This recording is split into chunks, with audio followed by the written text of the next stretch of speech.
Hello class, welcome. So today we are going to discuss about the political parties only.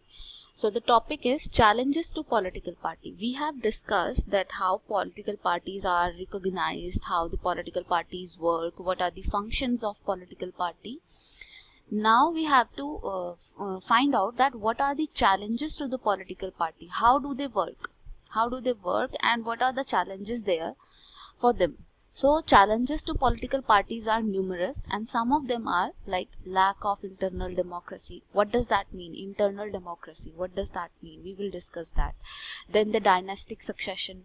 Dynastic succession is the hottest debate topic right now, because Congress party and Samajwadi party and many other party, they have dynastic succession. What does that mean? It means that father से जो party है वो उसकी leadership बेटे को चली जा रही है, उसके उनके परिवार में ही जा रहे हैं, जिसे हिंदी में भाई भतीजावाद बोलते हैं, है ना। मतलब अपने घर वालों को ही सारी पॉलिटिकल पार्टी की पोजीशंस दी जा रही हैं, अच्छी अच्छी जो भी हैं, है ना। कोई किसी से एबिलिटी के बेस पे कुछ भी नहीं किया जा रहा है, एबिलिटी के बेस पे कोई उसे पोजीशन नहीं मिल रही है। किसी को जो कार्यकर्ता होते हैं, जो इतने साल लगा देते हैं काम करने में पॉलिटिकल पार्टीज का, उनको उनकी एबिलिटीज, कार्य करने की क्षमता वगैरह के बेसिस पे कुछ भी उनको दिया नहीं जाता। सारे के सारे जो सीट्स है, जो सारे के सारे जो टिकट्स है, वो किसको दे दी जाती है? वो अपने परिवार में अपने भाई बहनों, भतीजे, भांजे, इन सब लोगों को दे दी जाती है जो फैमिली से बिलोंग करते हैं। तो इसको हम डायनेस्टिक सक्सेशन बोलते हैं।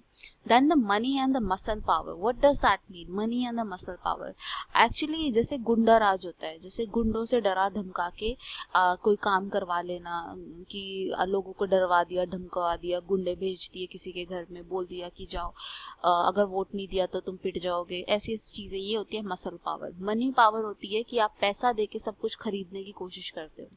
जब आप पैसा दे के वोट लेने को खरीदने की कोशिश करते हो तो वो मनी पावर है, ठीक है। इस तरीके से मीनिंगफुल चॉइस में we will discuss that how the political parties have different ideologies and how these ideologies are being reduced to only one single ideology. अगर एक पार्टी डेवलपमेंट का बोलती है, दूसरी पार्टी भी डेवलपमेंट का बोलती है, कोई रियल चॉइस है ही नहीं। हर पार्टी सेम टाइप का फंक्शन लेके आ जाती है, हर पार्टी सेम टाइप के मुद्दे लेके आ जाती है, तो उससे हमारे पास इफेक्टिव चॉइस ही नहीं रहती। उसके लिए हमारे पास इफेक्टिव चॉइस ही नहीं रहती। जैसे मान लो बीजेपी भी बोले कि हम ये करेंगे, ये करेंगे, ये करेंगे, और कांग्रेस भी बोले हम ये सेम चीज़ें करेंगे, तो जो वोटर है उसके पास चॉइस ही नहीं रहती, ढंग की चॉइस ही नहीं रहती। There has to be some difference in the ideologies. So meaningful choice होनी चाहिए। Okay need for power sharing. What does that mean? Need for power sharing means कि जो पावर है वो इक्वली डिवाइडेड होनी चाहिए। ऐसा नहीं होना चाहिए कि एक ही पार्टी बहुत ज़्यादा अपने आप को डोमिनेट कर रही है ना, या हर जगह एक ही पार्टी का सब कुछ है। पावर शेयर्ड होनी चाहिए। जो ओपोजिशन है उसके पास भी पावर होनी चाहिए। ऐसा नहीं है कि जो ओपोजिशन है वो बिल्कुल दबा कुचला बैठा रहे, वो कोई मुद्दे ही ना उठा सके, ऐसी चीज़ें नहीं होनी चाहिए। ओपोजिशन का भी अपना एक रोल होता है। तो एंटी डिफेक्शन लॉ क्या होता है, क्रिमिनल प्रोसीडिंग, नॉमिनेशन के टाइम पे पता होनी चाहिए, प्रॉपर्टी के बारे में पता होनी चाहिए, ये सारी चीज़ें ड्यूरिंग नॉमिनेशन, ये हमने पढ़ा है already. So let us begin the discussion. So first of all, let us understand the challenges to political party. Some of the challenges which political party face are as follows. कुछ problem जो कि political party द्वारा face की जाती है, कौन सी problems हैं? सबसे पहले है lack of internal democracy. Lack of internal democracy का मतलब क्या है? जो पार्टी के मेंबर्स होते हैं उनको चूज करने नहीं दिया जाता कि वो किसको अपना नेता मानेंगे। जो पार्टी के कार्यकर्ता हैं उनको चूज करने नहीं दिया जाता कि आपका नेता कौन बनेगा, आप किसको सपोर्ट करोगे। अपनी मर्जी से पार्टी चुन देती है किसी ना किसी को। मतलब इंटरनली जो वहाँ के कार्यकर्ता, इतने हजारों लोग जो उनके साथ जुड़े हुए हैं, इतने करोड़ों लोग जो उनके साथ जुड़े हुए हैं, उन लोगों से पूछते ही नहीं है कि कौन से लोगों का चुनाव होना चाहिए, कौन से का नहीं होना चाहिए। The first challenge is lack of internal democracy within parties. In most of the political party, the power is concentrated in the hand of one or a handful leader. जो पार्टी की power होती है वो basically ऊपर के 4-5 लोगों में ही रहती है। वो ज़्यादा लोगों में जो पार्टी के इतने सारे कार्यकर्ता हैं या पार्टी को इतने सारे चलाने वाले रीजनल लोग हैं, स्टेट्स में पार्टी चलती है, सेंटर के अलावा गाँव में होती है पार्टी, तो वो सारी चीज़ें उन लोगों को कोई पावर ही नहीं होती है। सारी की सारी जो पावर है, उन्हें कुछ भी करना हो, गांव के लेवल तक भी मान लो कुछ भी करना हो, तो उन्हें अपने लीडर से पूछना पड़ता है, जो कि ऊपर हैं, जो कि दिल्ली में बैठे होंगे या कहीं पे भी, मतलब ऐसी किसी जगह पर बैठे होंगे। सो इंटरनल डेमोक्रेसी जो है वो बिल्कुल ही नहीं है। आपसे कोई पूछता ही नहीं है कि आपका लीडर कैसा होना चाहिए। बस पार्टी बोल देती है कि ये लड़ेगा, हमारी तरफ से ये लड़ेगा, तो हो जाता है। Party do not keep membership registers, do not hold organization meeting and do not conduct internal elections regularly। जो पार्टीज है उनके पास मेंबरशिप रजिस्टर्स भी नहीं होते हैं कि कितने लोग उनके मेंबर्स हैं, कैसे, कोई पूरा रिकॉर्ड भी नहीं होता है। जो भी चाहता है अपने आप को, मतलब रफ एस्टिमेट चलता है, ठीक है। दूसरा कुछ ऐसा नहीं होता कि इसको इतने साल हो गए हमारी ऑर्गेनाइजेशन में तो इसकी अब प्रमोशन हो जानी चाहिए, या इसने इतना काम किया है तो इसकी प्रमोशन हो जानी चाहिए, ऐसा कुछ हो जाना चाहिए, या इसको लीडर बना देना चाहिए, 20 साल हो गए इसको हमारे साथ काम करते हुए। तो ऐसी कोई चीज़ें है ही नहीं। And they do not conduct election regularly, और अंदर के इलेक्शन, आपस के इलेक्शन वो कंडक्ट ही नहीं करते कि किसको चुना जाए लीडर या किसको बनाया जाए लीडर, ये चीज़ें वो कंडक्ट ही नहीं करते।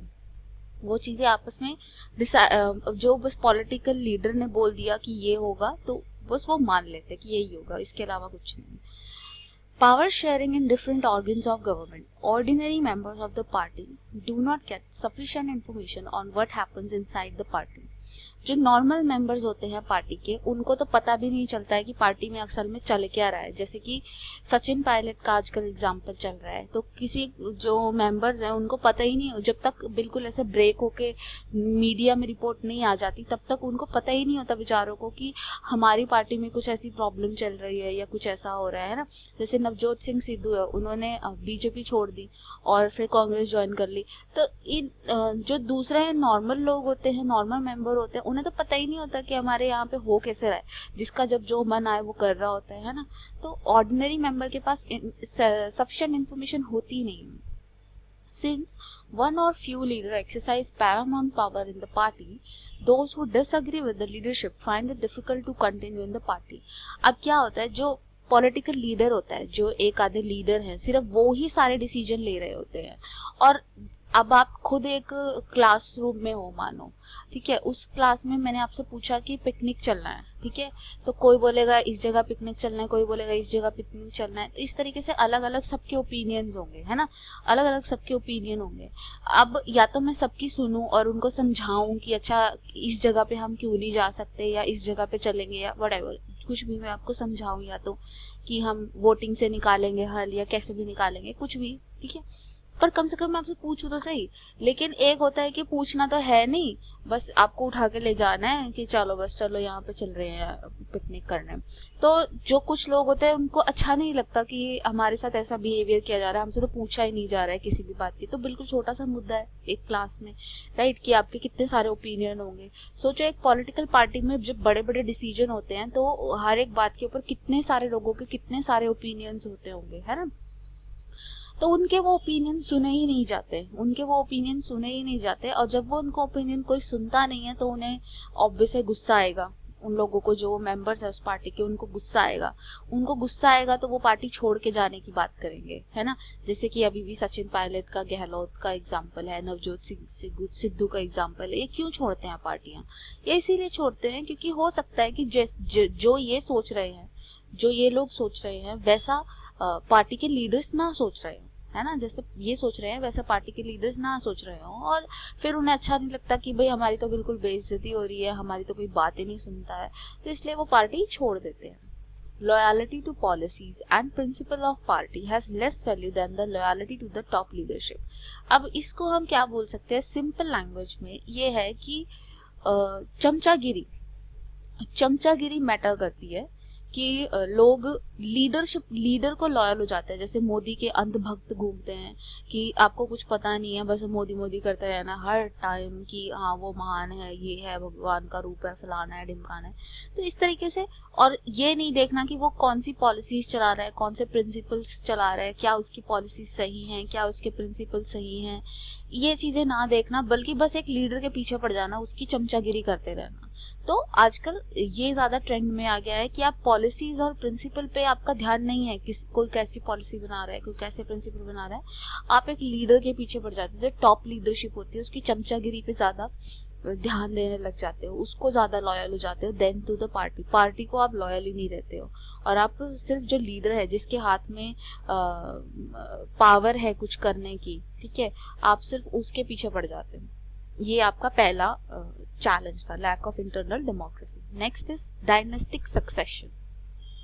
सो डायनेस्टिक सक्सेशन का मतलब क्या होता है? इसका मतलब होता है कि जो बाप है, पहले बाप पावर ले रहा था, उसके बाद अब बेटा बड़ा हो गया तो अब बेटे ने पावर ले ली या बेटी ने पावर ले ली, किसी ने भी, मतलब एक ही फैमिली के अंदर पावर घूमती रहती है। जो पॉलिटिकल पार्टीज हैं they are controlled by member of one family. अब जैसे गांधी फैमिली है तो वो एक ही फैमिली है जो कि पूरी पार्टी को कंट्रोल कर रही है, राइट। तो इस तरीके से when the party is getting controlled by the only one family, then it is known as dynastic succession. A person born in particular family become the leader by virtue of his birth, which is not the sign of a healthy democracy. Actually क्या होता है कि एक person की आप leader के बेटे हो, इसलिए आपको अगली बार लीडरशिप मिल जाएगी, तो ये चीज़ गलत है, ये हेल्दी नहीं है एक डेमोक्रेसी के लिए। लोगों से पूछना चाहिए कि उन्हें कैसा लीडर चाहिए, जो इतने सारे कार्यकर्ता हैं उनसे पूछना चाहिए कि उन्हें कैसा लीडर चाहिए। ऐसा थोड़ी है कि क्योंकि ये मेरे घर में मेरा बेटा पैदा हो गया तो मैं इसको लीडर बना दूंगा, मेरे बाद ये लीडर बनेगा। सो ये अच्छा ट्रेंड नहीं है, बट यही होता आया है। This tendency is present in most of the political party. This is not the case in India alone, but many other country as well. ये जो ट्रेंड है, it is not specific to India only, because आप America में भी देख लो, Trump ने सारी power जो है वो अपने फैमिली के अंदर ही बांटी हुई है, बेटी को दी हुई है, दामाद को दी हुई है ना, ऐसे करके पावर को ऐसे अपनी फैमिली में ही डिवाइड किया हुआ है। तो ये चीज़ें हर जगह होती है और ये ठीक नहीं है, ये गलत है, ये चीज़ें नहीं होनी चाहिए। इससे क्या होता है, जो आपके लिए लॉयली काम कर रहा होता है उसके अंदर डिससेटिस्फैक्शन आ जाता है कि यार ये तो मतलब हमारा कुछ होना जाना तो है नहीं, तो हम इसके लिए काम क्यों करें, है ना। तो वो दिल से काम नहीं करेगा आपके लिए। नेक्स्ट है money and muscle power. The third challenge is about the growing role of money and muscle power in the party, especially during the election. Money और मसल पावर के बारे में मैं आपको ऑलरेडी बता चुकी हूँ कि होता क्या है। पैसे की पावर या डर की पावर, कि आप किसी को डरा धमका के गुंडों के जोर पे आप चीज़ें करवा रहे हो, पैसों के जोर पे चीज़ें करवा रहे हो। मतलब लोगों की प्रायोरिटी आप नहीं हो, लेकिन आप उन्हें भ्रष्टाचार करके या कुछ भी करके money and muscle power use करके इलेक्शन जीत रहे हो। Since party are focused only on the winning election, they tend to use shortcuts to win the election. अब होता क्या है, जो parties हैं, they are focused only on the winning election. The winnability of the election is more important than the morality. Actually, reality life की यही होती है कि उन्हें लगता है कि जीतना चाहे किसी भी तरीके, साम दाम दंड भेद कुछ भी लगाओ, बट जीतना जरूरी है। और वो इसलिए वो शॉर्टकट्स यूज करते हैं इलेक्शन जीतने के लिए। अब शॉर्टकट्स में तो सबसे इजी क्या है कि आप क्या करो, लॉट ऑफ मनी स्पेंड करो और लोगों को खरीद लो कि आप हमें ही वोट देंगे, या आप क्या करोगे, आप गुंडे लगा दोगे किसी जगह पर और उनसे डरा धमकवा के आप अपने वोट ले लोगे। कई गाँव में ऐसा होता है, कई जगहों पर ऐसा होता है। They tend to nominate those candidate who can raise a lot of money. जो पार्टी होती है, इसका एक मनी का दूसरा रूप भी है। इसका ये है कि जो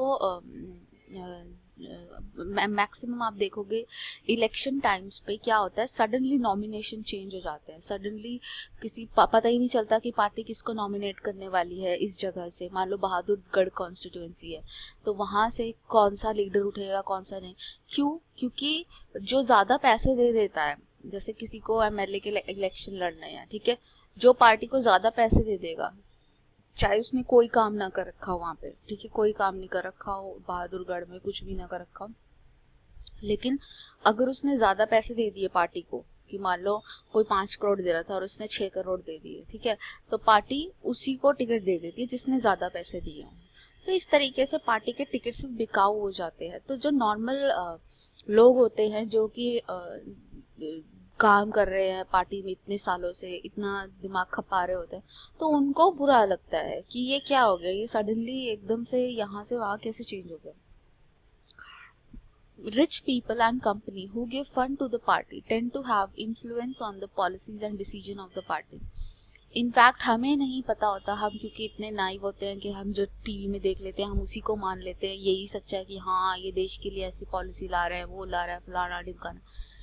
बट एक्चुअली होता क्या है कि जो इन पार्टीज के पास पैसे होते हैं वो पैसे कहाँ से आ रहे होते हैं, वो पैसे रिच लोगों से या कंपनी से आ रहे होते हैं। जैसे अंबानी है, वो बीजेपी को बहुत पैसा देते हैं।